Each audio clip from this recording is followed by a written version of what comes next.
गांव में संपत नाम का 20 साल का आदमी रहा करता था। संपत एक यतीम था जो गांव के चौधरी के ढाबे पर खाना बनाने का काम किया करता था। जल्दी जल्दी हाथ चलाओ संपत, ग्राहक टेबल पर खाली बैठे हुए हैं। आज मैं दाल मखनी की अलग रेसिपी बना रहा हूँ चौधरी जी, देखिएगा आज की दाल खाकर लोग उंगलियां चाटते रह जाएंगे।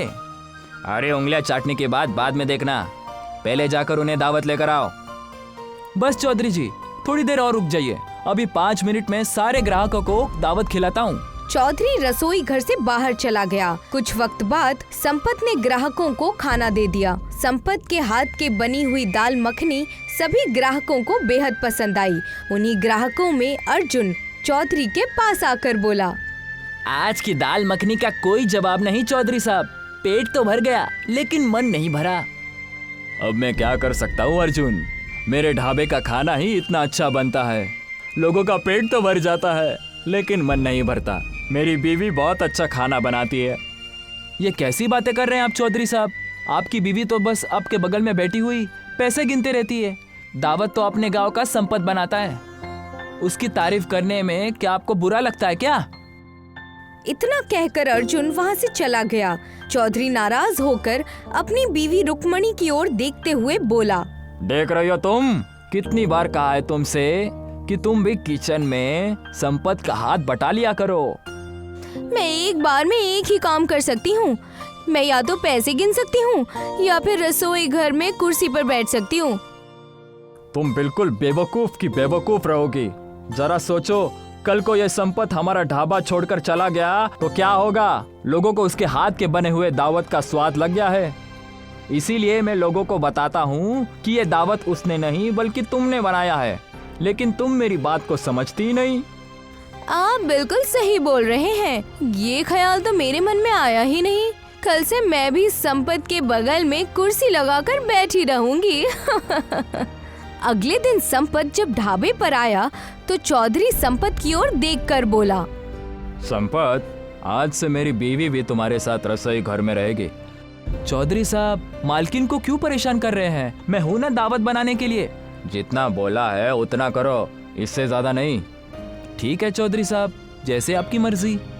रुक्मणी उस दिन के बाद संपत के साथ रसोई घर में बैठने लगी। कुछ दिन बाद चौधरी ने सभी ग्राहकों को यकीन दिला दिया कि जो खाना उसके ढाबे में दिया जाता है वो खाना उसकी बीवी रुक्मणी बनाती है। एक दिन संपत काम पर जाने के लिए अपने घर से बाहर निकला ही था कि तभी वहाँ पर चौधरी आ गया। चौधरी साहब आप? मैं तो ढाबे पर ही आ रहा था। मैं तुम्हें यहाँ पर ये बताने आया हूँ कि अब तुम्हें मेरे ढाबे पर काम करने की कोई जरूरत नहीं है। ये कैसी बातें कर रहे हैं आप चौधरी साहब? जहाँ तक मैं जानता हूँ मैं तो बहुत मेहनत से दावत बनाता हूँ और मैंने कभी आपको शिकायत का मौका भी नहीं दिया। मुझे इस बात से कोई फर्क नहीं पड़ता संपत, तुम्हारी वजह से मेरे ढाबे का नाम बदनाम होता जा रहा था। ये कैसी बातें कर रहे हैं आप चौधरी साहब? जहाँ तक मुझे याद है, जब से मैं ढाबे पर काम कर रहा हूँ तब से आपका ढाबा पहले से ज्यादा चलने लगा है। हाँ, ज्यादा चलने लगा है, लेकिन सिर्फ तुम्हारे नाम पर। अगर मैं कुछ दिन तक तुम्हें और काम पर रखता तो शायद मुझे मेरे ढाबे का नाम चौधरी ढाबा बदलकर संपत ढाबा हो जाता। ऐसा मत कीजिए चौधरी साहब, मैं एक अनाथ हूँ और मुझे इसके अलावा और कोई काम नहीं आता। वो तुम्हारी दिक्कत है, मेरी नहीं। आज के बाद मेरे ढाबे के आसपास भी कहीं दिखे ना तो टांगे तोड़कर कस्बे से बाहर निकाल दूंगा। इतना कहकर चौधरी नाराज होकर वहाँ से चला गया। संपत बेरोजगार हो गया। थक हार कर संपत गांव के मुखिया के पास चला गया। मुझे सब पता है संपत कि चौधरी ने तुम्हारे साथ क्या किया है, लेकिन तुम तो जानते हो कि चौधरी मुझसे कहीं ज्यादा ताकतवर है और पैसे वाला है। मैं उसका कुछ नहीं बिगाड़ सकता। मुखिया जी, मैं आपसे चौधरी से लड़ने की बात नहीं कर रहा, मैं तो बस आपसे कुछ मदद मांगने आया हूँ। आप तो जानते हैं मुखिया जी कि मैं एक अनाथ हूँ। कुछ साल पहले ही मुझे मेरे मम्मी पापा अकेला छोड़कर चले गए हैं और मैं कस्बा छोड़कर कहीं नहीं जाना चाहता। तुम कहना क्या चाहते हो? मुखिया जी, मैं सिर्फ दावत बनाना चाहता हूँ। तुम्हारे पापा भी बहुत अच्छे बावर्ची थे। मुखिया जी, आप मेरी थोड़ी सी मदद कर दीजिए। मैं भी अपने कस्बे में अपना खुद का ही ढाबा खोलना चाहता हूँ। आप मुझे थोड़े से पैसे दे सकते हैं क्या? जब मेरा ढाबा चलने लगेगा तब मैं आपको सारे पैसे वापस कर दूंगा। ठीक है, गांव में मेरी जो खाली जमीन पड़ी है तुम वहां पर अपना ढाबा खोल लो। उसके लिए जितने भी पैसे लगेंगे मैं तुम्हें देने के लिए तैयार हूँ। मुखिया की बात सुनकर संपत खुश हो गया। संपत बड़ी मेहनत से खाली जमीन पर ढाबा बनाने में जुट गया। जी तोड़ मेहनत के बाद संपत ने वहाँ पर ढाबा बनाकर तैयार कर लिया। कुछ दिनों के बाद संपत के ढाबे पर ग्राहक आने लगे और यही बात चौधरी को परेशान करने लगी। जिस बात का मुझे डर था वही हुआ रुक्मणी। उस बेवकूफ ने अपना ढाबा कस्बे में खोल दिया है। लोग अभी मेरे ढाबे पर कम, उसके ढाबे पर ज्यादा आते हैं। आपके अंदर तो लोमड़ी के जैसे बुद्धि है। उस बुद्धि का इस्तेमाल करिए और उसका ढाबा बंद करा दीजिए, समझे? तुम बिल्कुल ठीक कह रही हो। मुझे अपनी लोमड़ी जैसी अक्ल से कोई रास्ता तो ढूंढना ही पड़ेगा।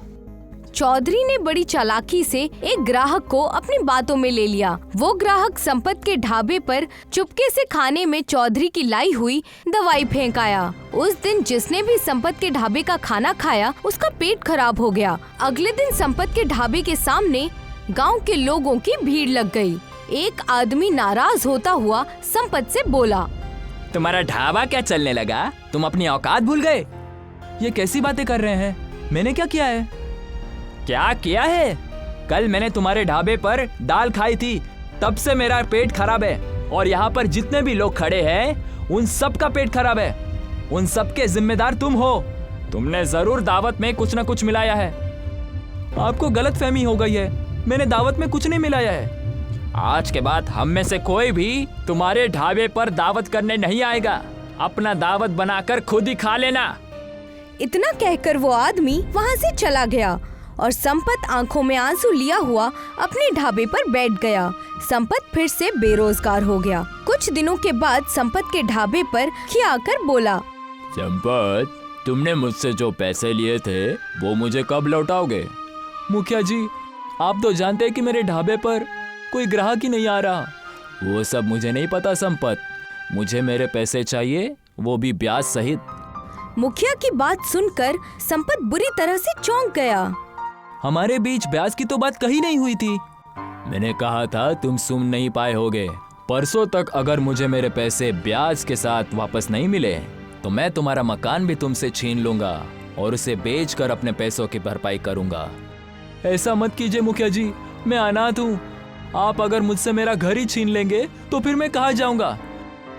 तुम्हें 2 दिन का वक्त दे देता हूँ। इतना कहकर मुखिया वहाँ से चला गया।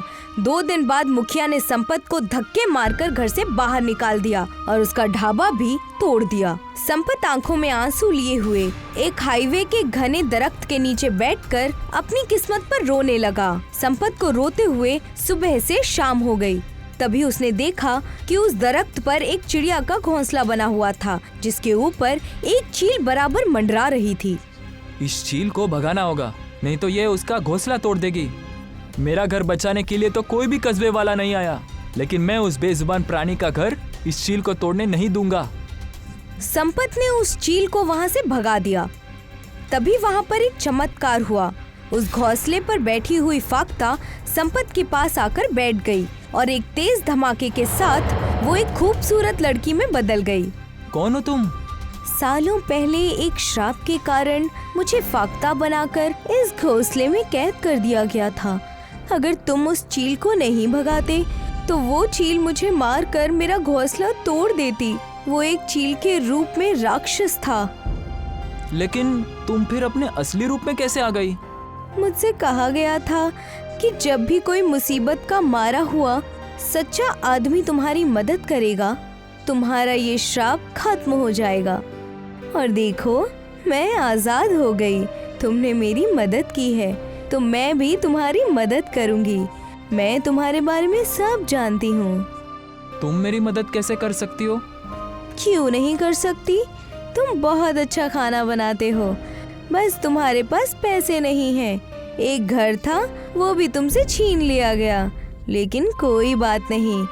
तुमने जिस घोंसले को टूटने से बचाया है वही घोंसला तुम्हारा घर होगा और इस घोंसले में तुम्हारा खुद का बना हुआ घोंसला रेस्टोरेंट होगा। इतना कहकर उस खूबसूरत लड़की ने अपना हाथ घोंसले के सामने कर दिया तभी एक तेज धमाके के साथ वो घोंसला एक रेस्टोरेंट में बदल गया, जिसकी सीढ़ियाँ बहुत ही सुंदर लकड़ियों से बनी हुई थी। ये घोंसला रेस्टोरेंट आज से तुम्हारा है। तुम्हें यहाँ से कोई भी नहीं निकाल सकता। जब भी तुम्हें कोई यहाँ से निकालने की कोशिश करेगा तो वो खुद ही मुसीबत में फंस जाएगा। इतना कहकर वो खूबसूरत लड़की वहाँ से गायब हो गई। संपत उस रेस्टोरेंट के अंदर चला गया। उसने देखा कि वो रेस्टोरेंट अंदर से किसी 5 स्टार होटल जैसा था, जहाँ पर एक से एक महंगी टेबल रखी हुई थी और एक 5 स्टार होटल की ही तरह हर सुख सुविधा वहाँ पर मौजूद थी। कुछ देर बाद संपत वहाँ पर आराम की नींद सो गया। अगले दिन संपत नाश्ता करके नीचे उतरा ही था कि तभी उसके सामने एक कार आकर रुक गई। उसमें से एक खूबसूरत इंसान बाहर निकला और बोला, ये किस तरह का रेस्टोरेंट है भाई? इस सब के रेस्टोरेंट्स तो मैंने सिर्फ बाहर के देशों में देखे, लेकिन वो भी तस्वीरों में। ये मेरा रेस्टोरेंट है, घोंसला रेस्टोरेंट। मेरे रेस्टोरेंट में हर तरह की दावत मिलती है। क्या तुम मुझे अपना रेस्टोरेंट दिखा सकते हो? दिखाना क्या है मालिक, आप मेरे पहले ग्राहक हैं। आपके लिए आज का खाना मुफ्त है। संपत ने उसके लिए बहुत अच्छा खाना तैयार किया। खाना खाकर वो आदमी उंगलियां चाटते हुए बोला, यकीन मानो, मैंने एक से बड़े एक 5 स्टार होटल में खाना खाया है, लेकिन इससे ज्यादा लजीज खाना मैंने अपने जिंदगी में नहीं खाया। मैं बहुत बड़ी कंपनी में एडवर्टीजमेंट का काम करता हूँ। तुम चाहो तो मैं तुम्हारे इस रेस्टोरेंट का एडवर्टाइजमेंट कर सकता हूँ। तुम्हारा रेस्टोरेंट मशहूर हो जाएगा और यहाँ ग्राहकों की भीड़ लग जाएगी। अगर ऐसा करेंगे तो मेरे लिए बहुत ही अच्छी बात होगी। वो आदमी मुस्कुराता हुआ वहाँ से चला गया। अगले दिन उस रेस्टोरेंट में शहर से आने वाले लोगों की भीड़ लग गई। उस भीड़ में बहुत बड़े बड़े नेता, पत्रकार और बहुत से रईस खानदान के लोग थे। संपत का घोंसला रेस्टोरेंट कुछ ही महीनों में पूरे इंडिया में छा गया और यही बात चौधरी और मुखिया को बेहद परेशान कर रही थी। तुम सिर्फ नाम के मुखिया हो, तुमसे एक छोटा सा काम नहीं हुआ। तुमने जितना बोला था उससे ज्यादा करके दिखाया था मैंने। अरे तुमने तो सिर्फ उसे अपने ढाबे से निकाला था, मैंने तो उसका मकान भी उससे छीन लिया था। अगर उसकी किस्मत ही इतनी अच्छी है तो इसमें मैं क्या कर सकता हूँ? अब इन बातों से क्या लेना देना मुखिया। उसके घोंसला रेस्टोरेंट में शहर के रईस लोग आते हैं और कस्बे के लोगों को वो अपने घोंसला रेस्टोरेंट में मुफ्त में खाना खिलाता है। वो सबको रोजगार दे रहा है और तरक्की कर रहा है, और हम यहाँ हाथ पर हाथ धरे बैठे हुए हैं। तुम चाहते क्या हो? मैं चाहता हूँ कि उनके घोंसला रेस्टोरेंट में आग लगा दूं। तो फिर देर किस बात की है? चलो चलकर आज रात ये अच्छा काम कर देते हैं। मुखिया और चौधरी पेट्रोल लेकर संपत के रेस्टोरेंट पर पहुंच गए। उन्होंने उसके रेस्टोरेंट पर पेट्रोल छिड़का, मगर जैसे ही उन्होंने आग लगाने की कोशिश की, अचानक उनके जिस्म में बुरी तरह से जलन होने लगी और वो बुरी तरह से चीखने लगे। संपत और सारे ग्राहक रेस्टोरेंट से बाहर आ गए।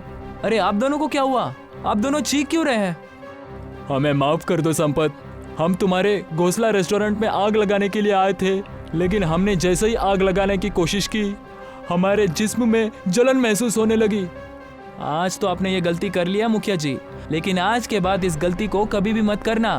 तभी उस घोंसला रेस्टोरेंट के अंदर से एक भारी आवाज आई, इन दोनों से कहो कि अब ये गांव छोड़कर चले जाए, नहीं तो उनके जिस्म की जलन दुनिया का कोई भी डॉक्टर ठीक नहीं कर पाएगा।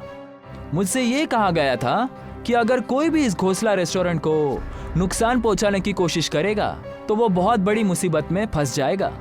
मुखिया और चौधरी ने संपत की बात मानने में ही भलाई समझी। वो दोनों रात ही रात गांव खाली करके भाग गए। संपत आज भी घोंसला रेस्टोरेंट चलाता है।